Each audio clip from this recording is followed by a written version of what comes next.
potentially feel a safety American? We have been working closely with our allies, including the Americans, since the middle of the summer. Obviously, we continue to engage with India in hopefully constructive ways, and we hope that India will continue to take these real concerns seriously. Was this brought up in the G20 meeting this morning at all? I re-emphasize how important it is to abide by the rule of law and to engage constructively with each other when we have issues of concern. What are your thoughts on the ceasefire in Les coûts de Israel? la dette, là, qu'est-ce que vous dites aux Canadiens qui voient les chiffres, 350 millions en intérêt sur la carte de crédit du gouvernement au cours des 6 prochaines années, qui s'inquiètent? Ouais, on est en train d'investir dans des choses qui vont créer de la croissance économique, qui vont aider les familles. Investir dans le logement, ça va créer des opportunités pour tous, ça va créer de la croissance économique dans laquelle tout le monde va pouvoir participer. Investir dans l'économie de l'avenir, des jobs, des carrières, que ce soit Northvolt, que ce soit Volkswagen, que ce soit l'économie du futur. C'est les genres de choses qui sont essentielles.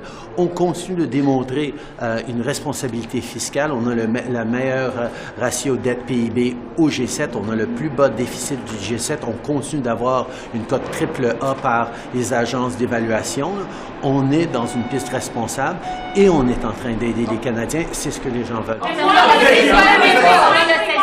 Est-ce que c'est un bon signe? Est-ce que c'est le début de la fin pour vous?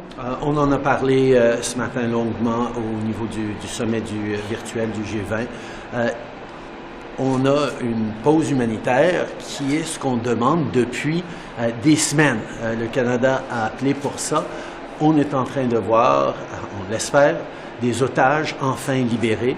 On va avoir de l'aide humanitaire significative rentrer dans Gaza et on va voir la protection de civils. Mais maintenant, on doit prendre avantage de ce moment pour travailler sur une paix plus durable, faire les étapes nécessaires pour ça et on a tous un peu d'espoir avec ce progrès, mais on a beaucoup de travail à faire encore. We talked at length about the situation in Gaza this morning on our G20 summit.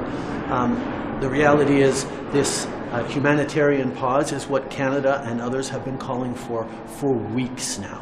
It is going to allow for hostages to finally be liberated. It's going to allow for significant amounts of humanitarian aid to get into the civilians and the innocent people in Gaza who desperately need it. And it's going to allow for protecting of civilian life, including hopefully getting even more Canadians and foreign nationals out.